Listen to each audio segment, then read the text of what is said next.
Being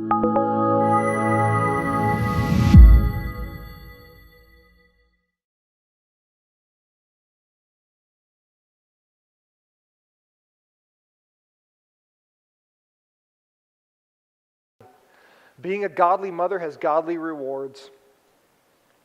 Hannah's main desire was to please God and serve Him, in this case with her greatest possession, her son.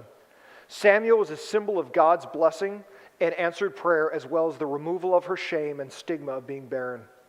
But instead of keeping him, she offered him to God. And as she visited him every year with a new robe, she got to experience the man of God he was becoming.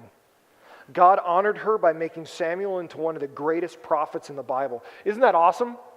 She gave up her son, and her son became one of the greatest prophets in the Old Testament. So great, he has 2 books named after him. We're reading out of the book of the guy who was given away by his mother to serve the Lord. She was his only son. In a way, very similar to how God gave away his only son for us, to serve us. Hannah gave away the best she had.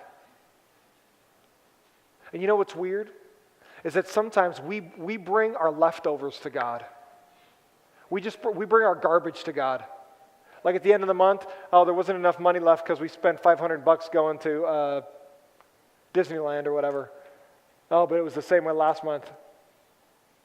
Or like, do I have to get up today and go to church? Yes, you do. I got one. Hey, God is worthy of your best. He is worthy of your best. Hannah gives her best to God. The symbol of everything that she's prayed for, the removal of her barrenness and the stigma and the insults. She could have just held on to Samuel like her little idol and said, I'm not going to let you go because I might never have another kid. You're all I've got. But you know what she says? She goes, God is greater than me. God has given, and I give back to God the best thing that He has given me.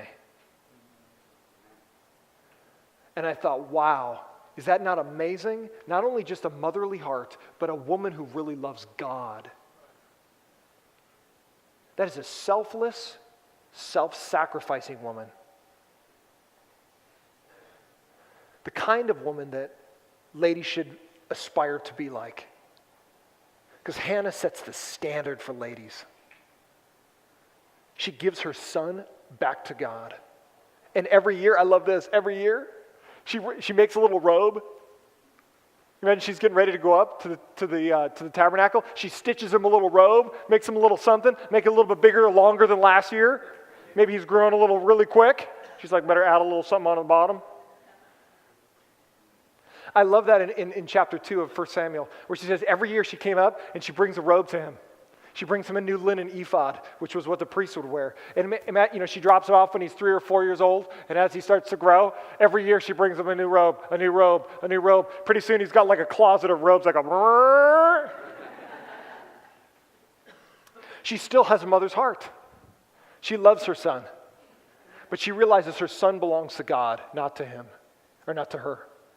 And that's one thing we should always realize about our kids. Our kids are not our own. We didn't create our children. You did not create your kid. You didn't create your kid. God built your kid. You got pregnant because God allowed you to become pregnant. You have life inside of you or gave birth because God Himself dictated that time. Be careful. Your kids do not belong to you. Your kids belong to God. God is the builder and giver of life. So, if that's true, then we want to honor God with what He's given us. Because all things return back to God.